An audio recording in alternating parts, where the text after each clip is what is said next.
प्रधानमंत्री ने ग्रेटर नोएडा में पंडित दीनदयाल उपाध्याय की प्रतिमा का अनावरण किया, साथ ही कई परियोजनाओं की आधारशिला भी रखी।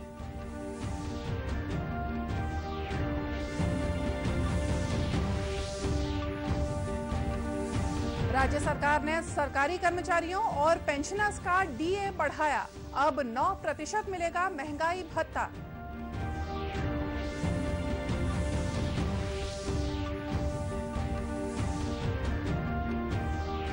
प्रदेश के सभी जिला न्यायालयों में आज राष्ट्रीय लोक अदालत का आयोजन किया जा रहा है।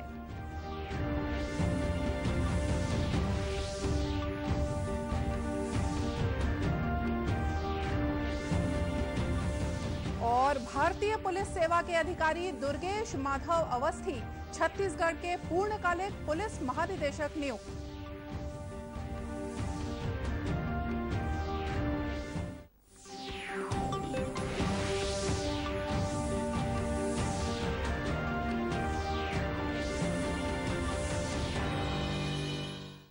नमस्कार, आप देख रहे हैं दूरदर्शन समाचार। मैं हूं मोनिका शर्मा और आइए अब देखते हैं समाचार विस्तार से।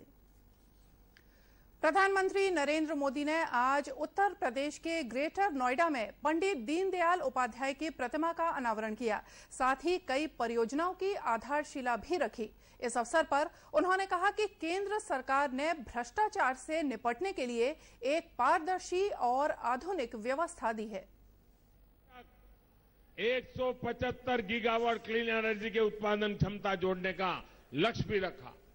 इस लक्ष्य पर चलते हुए अब तक 75 गीगावाट रिन्यूएबल एनर्जी की क्षमता जोड़ी भी जा चुकी है। साथियों, सरकार ने बिजली ट्रांसमिशन के क्षेत्र में भी इन्वेस्टमेंट काफी बढ़ाया, जिसकी वजह से देश के ट्रांसमिशन नेटवर्क में बहुत तेजी से वृद्धि हुई है। इसके कारण न केवल आज देश को सुरक्षित और संतुलित ग्रिड उपलब्ध हुआ है, बल्कि हमने वन नेशन वन ग्रिड का सपना पूरा किया है।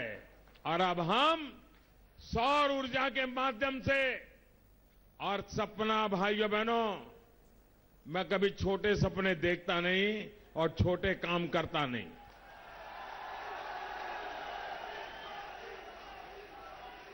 हमारा सपना है वन वर्ल्ड, वन सन, वन ग्रिड, एक दुनिया, एक सूरज, एक व्यवस्था।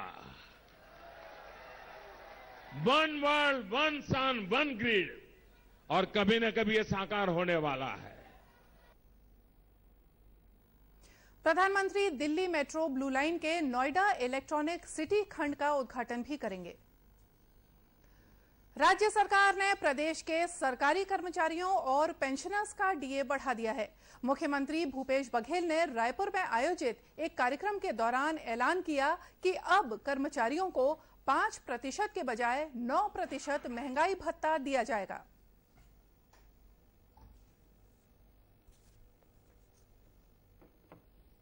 राज्य के कर्मचारियों के लिए 5% से बढ़ाकर 9% डियरनेस अलाउंस, जिसे डीए कहते हैं, 1 मार्च से लागू, अतः 1 अप्रैल के वेतन के साथ 9% डीए मिलेगा।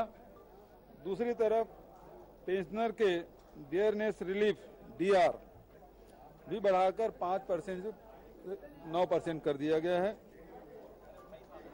एरियर के संबंध में पृथक से आदेश जारी किया जाएगा। पिछली सरकार ने क्यों नहीं किया, ये समझ के परे है। और दूसरी बात, पुलिसकर्मी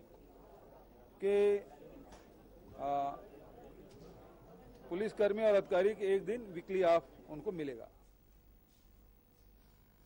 मुख्यमंत्री ने एरियर्स की घोषणा बाद में किए जाने की बात कही। प्रदेश के सभी जिला न्यायालयों में आज राष्ट्रीय लोक अदालत का आयोजन किया गया है। इसका उद्देश्य आमजनों को त्वरित न्याय दिलाने का प्रयास करना है। जगदलपुर में छत्तीसगढ़ उच्च न्यायालय के मुख्य न्यायाधीश अजय कुमार त्रिपाठी ने राष्ट्रीय लोक अदालत का शुभारंभ किया। राजधानी रायपुर के जिला न्यायालय परिसर में राष्ट्रीय लोक अदालत का आयोजन किया गया है। वहीं दुर्ग में जिला और सत्र न्यायाधीश जेएल मिश्रा ने लोक अदालत का शुभारंभ कर संबंधित स्टॉलों का निरीक्षण किया और आवश्यक कानूनी निर्देश दिए। दुर्ग में प्रकरणों के निराकरण के लिए 36 खंडपीठों का गठन किया गया है। 36 खंडपीठ बनाए गए हैं। प्राय सभी जजेस बैठे हैं जिनके पास केसेस हैं और 4000 प्री लिटिगेशन के केसेस हैं, जिसमें बैंक के हैं और दूसरे अदर डिपार्टमेंट सीएसबी के वगैरह के हैं। ये सभी डिपार्टमेंट के हैं। और रेगुलर केस जो कोर्ट में लगते हैं, जो ट्रायल में चलते हैं, वो 1700 केस हैं जो आज लोक अदालत में रखे गए हैं। और उम्मीद करते हैं कि पिछली बार की लोक अदालत से अधिक मामलों का निराकरण होगा। लगभग हमारा 1500 का टारगेट है, कम से कम 1500 रेगुलर केस कोर्ट के निपटे हैं। और प्री लिटिगेशन के भी बैंकों ने बहुत सारे उनको ये दिया है, रिबेट दिया है, इंटरेस्ट पे रिबेट दिया है और कुछ मूलधन पे भी उन्होंने छूट दिया है। तो इसका प्रचार प्रसार भी किया गया है, ज़्यादा से ज़्यादा लोग इससे लाभान्वित हों। सीएसबी वालों ने भी बहुत सारी सुविधाएं दी है और उसका भी लाभ उठाएं, जिससे लोग जो केसेस इलेक्ट्रिसिटी बोर्ड के पेंडिंग है, विद्युत चोरी के, वो मामले निपट सके। लोकसभा निर्वाचन के दौरान मतदाताओं को अब सिर्फ मतदाता पर्ची के आधार पर मतदान करने की अनुमति नहीं होगी। मतदाता को मतदान के लिए निर्वाचन आयोग द्वारा उपलब्ध कराई जाने वाली मतदाता पर्ची के साथ अपने पहचान का एक और दस्तावेज साथ रखना होगा। भारत निर्वाचन आयोग ने इस संबंध में अपने निर्देश में कहा है कि मतदान के लिए मतदाता परिचय पत्र के अलावा 11 अन्य दस्तावेज मान्य होंगे। आयोग ने कहा है कि मतदाता पर्ची में फोटो के अलावा अन्य सुरक्षा मानकों की कमी होती है। ऐसे में इसके दुरुपयोग की शिकायतें मिलती रहती हैं। आयोग ने मतदाताओं की सहूलियत के लिए मतदाता परिचय पत्र के अलावा आधार कार्ड, ड्राइविंग लाइसेंस, केंद्र और राज्य शासन और शासकीय संस्थानों द्वारा जारी फोटो पहचान पत्र, बैंक और पोस्ट ऑफिस द्वारा जारी फोटो युक्त passbook, pan card, MNREGA job card, स्वास्थ्य बीमा कार्ड, फोटो युक्त बीमा पेंशन दस्तावेज के अलावा रजिस्ट्रार जनरल ऑफ इंडिया द्वारा जारी स्मार्ट कार्ड को पहचान पत्र के तौर पर मान्य किया है।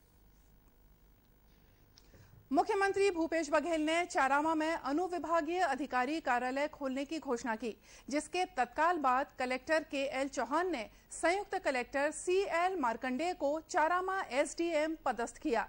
मुख्यमंत्री भूपेश बघेल ने कांकेर जिले के चारामा में आयोजित किसान सम्मेलन में 192 लाख के विकास कार्यों का भूमि पूजन और लोकार्पण किया। इस दौरान उन्होंने कहा कि 13 दिसंबर 2005 से पहले जिनका कब्जा वन भूमि पर है, उन्हें वनाधिकार पट्टे प्रदान किए जाएंगे।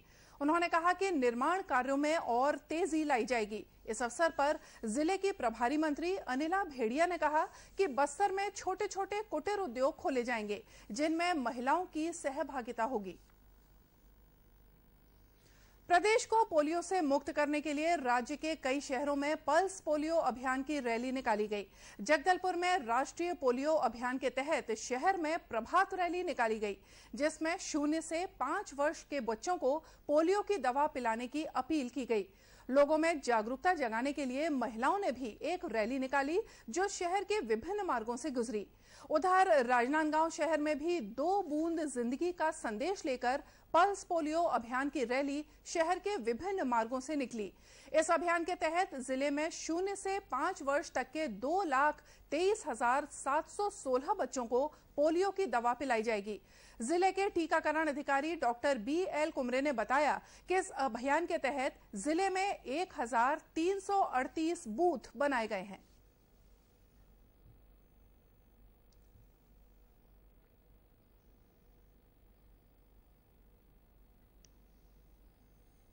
हाँ, आज सवेरे 8 बजे पूरे एएनएम के ट्रेनिंग्स एएनएम हमारे वर्कर्स, हमारे सुपरवाइजर्स के द्वारा आज सुबह 8 बजे से रैली निकाली गई। विभिन्न शहर के विभिन्न चौराहों से होते हुए जन जागरूकता करते हुए सभी को ये मैसेज दिया गया कि 0 से 5 साल के बच्चों को पल्स पोलियो की बूथ पे आके 2 बूंद दवा पिलाएं और पल्स जो पोलियो है उसको हम जो इरेडिकेट हुआ है उसको हम बरकरार रखें। और हमारे ज़िले में 2,23,716 बच्चों को का टारगेट है। हमारे पास 1317 बूथ बनाए गए हैं। 5454 main power workers, health workers, anganwadi कार्यकर्ता और मितानिन इस अभियान में लगाए गए हैं और 0 से 5 साल हमारा लक्ष्य है कि 100% लक्ष्य पूर्ण करने का हमारा लक्ष्य है। जिला कार्यक्रम अधिकारी डॉक्टर मनीष कुमार ने बताया कि पोलियो की दवा लेने से कोई बच्चा छूट ना जाए, इसके लिए बस स्टैंड, रेलवे स्टेशन, खदानों और ईंट भट्टों में दवाई पिलाने की व्यवस्था की गई है। ये रैली जो है पल्स पोलियो में हर वर्ष हम लोग ये रैली जो है हर चक्र में आयोजित करते हैं। इस पर जागरूकता मेन इसका उद्देश्य है रैली का।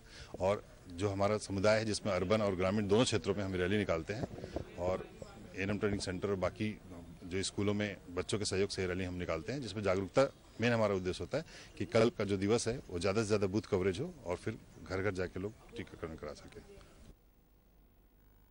गौरतलब है कि भारत को पूर्ण रूप से पोलियो मुक्त देश बनाने के लिए ये अभियान चलाया जा रहा है, जिसका ये 10वां वर्ष है। भारतीय पुलिस सेवा के अधिकारी दुर्गेश माधव अवस्थी को छत्तीसगढ़ का पूर्णकालिक पुलिस महानिदेशक नियुक्त किया गया है। केंद्रीय गृह विभाग से मंजूरी मिलने के बाद श्री अवस्थी को पूर्णकालिक डीजीपी बनाए जाने का आदेश जारी किया गया है। श्री अवस्थी राज्य के 10वें डीजीपी नियुक्त किए गए हैं। गौरतलब है कि दिसंबर के महीने में श्री अवस्थी को प्रभारी डीजीपी बनाया गया था। बीजापुर जिले के आवासीय विद्यालय दुगाईगुड़ा में डायरिया से करीब 40 छात्र पीड़ित हैं, जिनको बेहतर उपचार के लिए बीजापुर रेफर किया गया है। वहीं स्वास्थ्य अमला भी डायरिया को रोकने के लिए जुट गया है। साथ ही अमले के द्वारा इसके कारणों की भी तलाश की जा रही है। बीजापुर के मुख्य चिकित्सा और स्वास्थ्य अधिकारी BR पुजारी ने दूषित भोजन के सेवन से डायरिया फैलने की आशंका जताई है। स्पेसिफिक काज ऐसा समझ में नहीं आया, लेकिन जहाँ तक ऐसा लग रहा है कुछ खाने पीने की दूषित खाने पीने की चीजें की कुछ दूषित होने के कारण ऐसा। वहाँ साफ सफाई तो ठीक है, आश्रम छात्र है उसमें। और एक हम लोगों ने सस्पेक्ट किया था कि एक पानी का सोर्स है जहाँ पे थोड़े वहाँ पे हल्की सी गंदगी थी, उसको साफ सफाई करवाया था, तो वो हम लोग को ये नजर आ रहा था। गौरतलब है कि डायरिया फैलने के बाद आसपास के क्षेत्रों में सफाई पर विशेष ध्यान दिया जा रहा है। जांजगीर चांपा जिले के प्रभारी मंत्री और सहकारिता मंत्री प्रेमसाय सिंह ने नवागढ़ क्षेत्र के अमोदा गांव में 200 मैट्रिक टन के गोदाम का भूमि पूजन किया। इस गोदाम का निर्माण हरित क्रांति योजना के तहत 15,40,000 रुपए की लागत से किया जा रहा है। इस अवसर पर श्री सिंह ने 35 किसानों को ऋण माफी का प्रमाण पत्र भी वितरित किया। इस मौके पर उन्होंने कहा कि सरकार अपने किए सभी वायदों को पूरा करेगी। तो उन लोग के 260 करोड़ के सिंचाई के टैक्स भी माफ करे गए। हमारे जो घोषणा पत्र रही से हमारे घोषणा पत्र रही से कि किसान मन के 10 दिन के अंदर कर्जा माफी करना है और बिजली के बिल का हाफ करना है। तो ओकरो आदेश हो गए कि बिजली के बिल भी अब हाफ आप उनके आधा छूट वादा है तो पकड़ मिली है। प्रभारी मंत्री ने कार्यक्रम में महिलाओं का सम्मान भी किया। स्वतंत्रता संग्राम सेनानी पंडित ज्वाला प्रसाद शर्मा का रायपुर में निधन हो गया। वे 95 वर्ष के थे और लंबे समय से बीमार चल रहे थे। उन्हें उपचार के लिए रायपुर के एक निजी अस्पताल में भर्ती कराया गया था। दिवंगत पंडित ज्वाला प्रसाद का अंतिम संस्कार आज महासमुंद के मुक्तिधाम में पूरे राजकीय सम्मान के साथ किया गया। बीजापुर जिले में हुए बारूदी विस्फोट में एक जवान घायल हो गया है। मिली जानकारी के अनुसार जिले के गंगालूर थाना के अंतर्गत पेद्दापारा इलाके में सड़क निर्माण कार्य की सुरक्षा में लगा जवान बारूदी विस्फोट में घायल हो गया। वहीं घटनास्थल से सुरक्षा बलों ने 5 किलोग्राम का बम बरामद किया है। इधर राजनांदगांव जिले में भावे के जंगल में माओवादियों द्वारा छिपाकर रखा गया सामान सुरक्षा बलों ने बरामद किया है।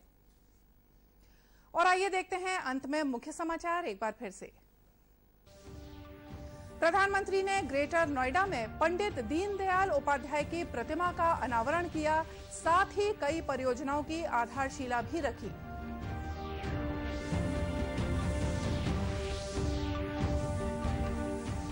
राज्य सरकार ने सरकारी कर्मचारियों और पेंशनर्स का डीए बढ़ाया, अब 9% मिलेगा महंगाई भत्ता।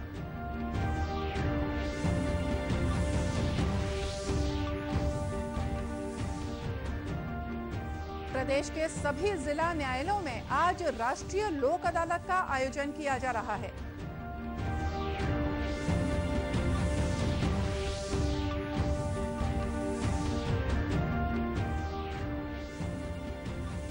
और भारतीय पुलिस सेवा के अधिकारी दुर्गेश माधव अवस्थी छत्तीसगढ़ के पूर्णकालिक पुलिस महानिदेशक नियुक्त।